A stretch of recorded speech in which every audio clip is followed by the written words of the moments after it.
I'm the host of the show. I tell people when they're done. And I, for one... I'm saying if you don't have Kate Foster as your kicker, you're done. Oh. Never mind. Yes, I agree. Wait, Jake, I thought I was the host of the show. No one's the host of the show except for me. And me... I think Brock would be angry at you right now. Who would be angry at me? Brock. Well, you would just enjoy that, because you get to see veins in that neck that you are attracted to for reasons I will still not understand. I've looked at pictures of Brock Osweiler's neck. I have looked at pictures of his neck. I don't understand what's so special about it. Hey, that is not cool. I don't think Brock would appreciate that. Well, I don't care. You don't care about Brock Osweiler? No, I don't care about Brock Osweiler's neck. He's Scott Tolzien's equal in quarterback skill level. But taller. And he has a great neck. You know what? I'm done. NBA. We're moving on. Oh, wait, no.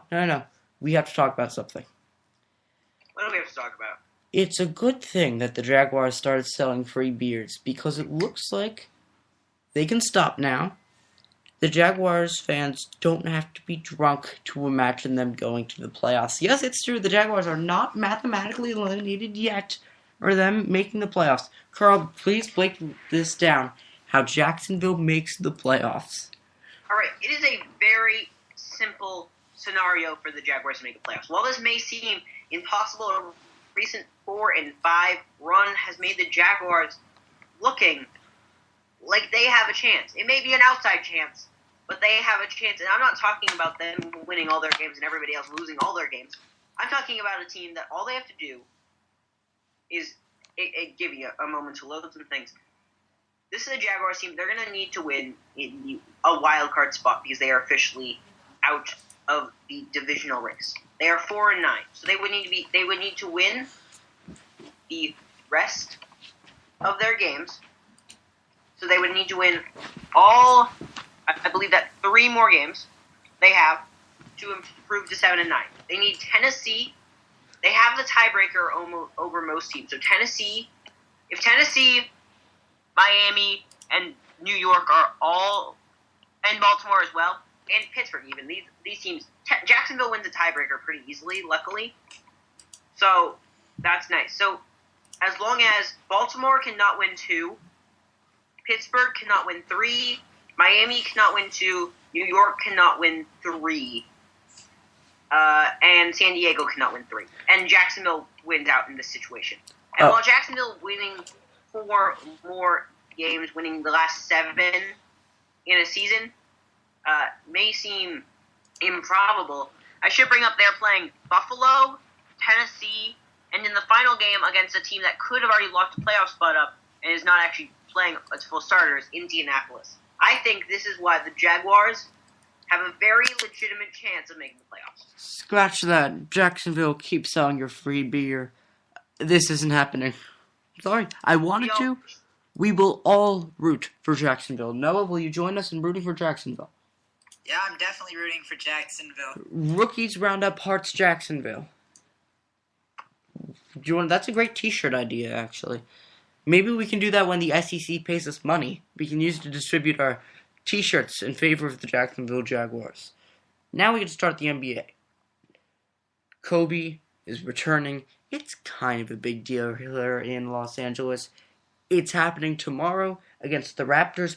He's had a pretty good career against the Raptors, there was this one time he had scored 81 points against Toronto.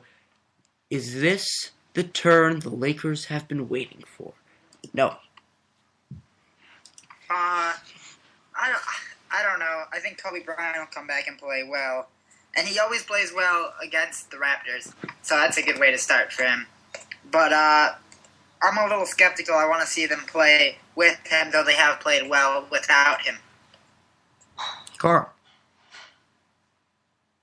I don't think it's going to make a ton of difference. I think they have a legitimate chance of making the playoffs, but they're not even going to win their division. Okay, listen. You don't need to win a division to make the playoffs. There are still 5 other playoff spots. Kobe Bryant is a difference maker. Kobe Bryant is the most clutch player in the NBA, and Kobe Bryant is the heart and soul and every last breath of this Los Angeles Lakers team right now. So saying that him coming back is not going to make much of a difference is flat out wrong. They can actually make the playoffs now. They were kept afloat. Listen, you knew it was time to bring him back when they had to start part-time team cheerleader and bench warmer Robert Sacra. He's been playing well. Hey. It's not nice. He played well. I know, but listen, nonetheless, it was still time to sound the alarm. Do you have a Rihanna song right there to go with it? First of all, it's Proud the Alarm, and second of all, it's Nicki Minaj. Oh, whatever. Okay, technicalities now. We're going to technicalities. It's not a technicality. There is a basic difference.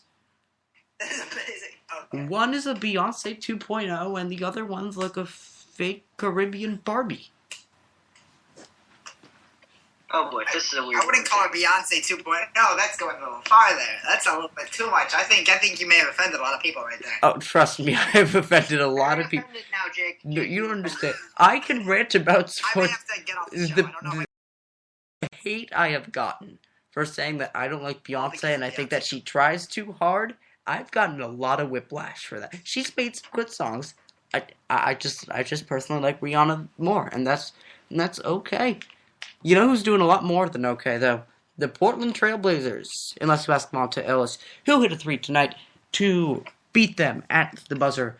Yet Portland looks like a legit team. Could they make the finals? Carl, we start with your hometown team. As I was just randomly looking through some stuff on Bleacher Report, and I came upon an article showing that Stephen A. Smith was talking about, and he was talking about how He was talking? this is a team that seems to be one piece away from being a full-on contender, but they could easily be a team that makes the finals. I mean, you look at the Memphis Grizzlies made the conference finals last year. I'm at the NBA The conference finals. finals are a spot where Cinderellas get to and then lose to better teams such as San Antonio. Just ask George Mason and VCU. Noah. Here's my problem with them is their defense. Their defense is pretty bad. Like, there's no way to get around that. They allow in the hundreds consistently. And in a 7-game series, if you keep allowing 100 points, you're going to get worn out. And even if you're putting up high scores, it's just not a good way to go about it. And like we say about every sport, and we've already mentioned it this time, defense wins championships. And this team just doesn't have the defense level yet to be a title contender. I'm just worried that they don't have the... Noah, what's the word I'm looking for? We went over this 2 weeks ago. What's my favorite word these days? I don't know. It's experience. Experience. Okay. Portland does not have the playoff experience quite yet. Indiana does. And that's where Indiana might have the leg up. I'm still sticking with my pick for the Oklahoma City Thunder to win it all. But I gotta say, there's one thing that happens when Portland starts shooting threes. Batum goes the dynamite. Oh. Our first semi-decent pun of the 28th episode, Not So Spectacular.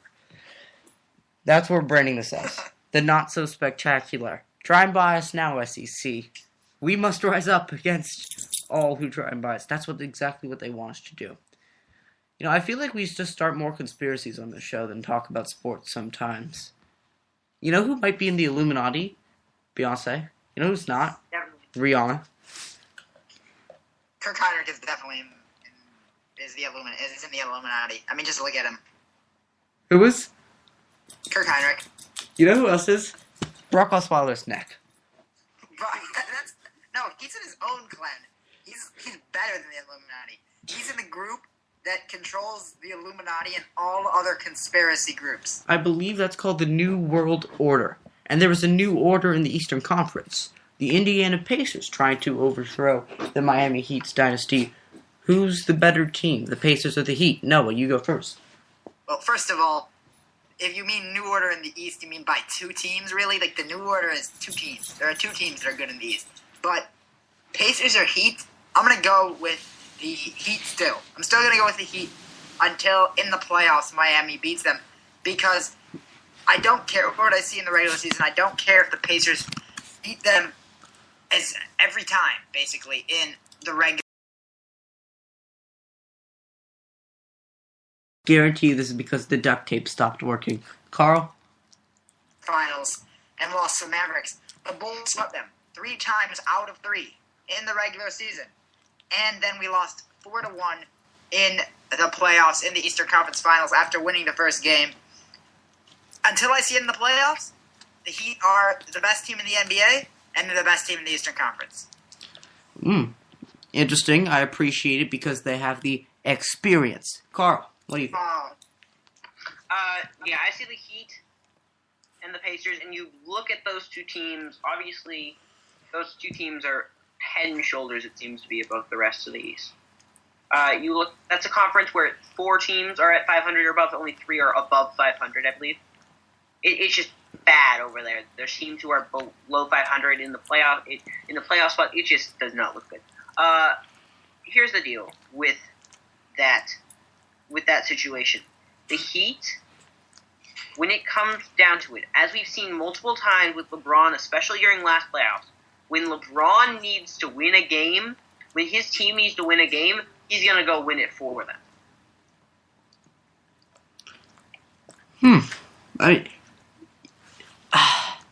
I don't know, though. The defense that Indiana's been playing, I have to say, in terms of just respect and fairness, the Heat are still the better team because they've won the championships, because they beat them in the playoffs. But if I had to predict right now in the playoff series, I would take the Indiana Pacers. I would. So now you're going against experience. Okay, I see how it is. No, so but the Pacers have had experience. Have the Pacers had experience in the playoffs? Yes or no? Yeah, but have they ever had experience winning an Eastern Conference Finals series? That's why I think they're going to lose in the finals. The finals. No, they have never made the finals. The Heat have. Oh, so 3 times in a row. Man. Hold on, no. There's a difference. I'm saying Who has the experience ability to take over at games. that stage. They have played in an Eastern Conference Finals. Now they can win it. Then they go to the NBA Finals and lose. You have to know how to lose to know how to win. That's the 3rd time I've quoted Aerosmith on this show. And it's kind of sad. But speaking of sad, seriously, the disparity between the Western and Eastern Conference, it's just... The Eastern Conference is actually on pace to be the worst conference in the history of the NBA. Question: is it time for conference relocation? We talked about it last week. We didn't go too in depth, though. A possibility of maybe a Northern Conference and a Southern Conference. Switching up the divisions. It worked for the NHL. Doing things by time zones, perhaps. There's a lot of things that you can do, but right now, this has got to change. Noah, is it time to relocate the conferences? And if so, how do we do this? Well, you can't do it by time zone because that's really already what it is. And the problem with the North-South is then it creates the time zone problem. So my only solution is baseball style and just mix them all up and put them in different conferences, different standings, but try to maintain some of the rivalries. Of course, being a Blackhawks fan, I did not like that Detroit got moved to the other side of the conference. So try to keep some of the bigger rivalries. And please, keep the conferences even. I'm sorry, 16 in one and 14 in the other just doesn't work for me. Carl, what about you think? When I look at this, there's a couple of options that have been brought to my attention hearing different things. The 2 that I think are the best options, I think, are the ones that Noah brought up. And then there's the idea of having something similar to what the Premier League does in England, where you play every team home and away. The problem with that is the travel's more and there's less home games, and teams don't want to give up that revenue. I think the best way to do this is what Noah has said, is splitting it AL and NL. The teams, they need to have divisions that are near them in their time zone. That's fine. You play most of your games there. But you can leave your time zone to go other places. I think the best way is to split it into two conferences. And same thing with football. You have the AFC, NFC. It's the same idea. 2 conferences that are not just regional. Well, yeah, that's how you would do North-South, though. You have, in the South, you'd get your Pacific, you'd get your Southwest, and you'd get your Gulf Coast. You're getting more travel. Too much travel. Well, how else do you plan to do it? That's how it has to be done in the... that's how they do it in the MLB. That's how they do it in the NFL. Well, not NLAL, but you do 2 conferences, and there's some way to split it. But I don't think it's North-South, because you're just... Yeah, it doesn't seem to work for me. Well, we can find some way to mix them all up, but you're still going to have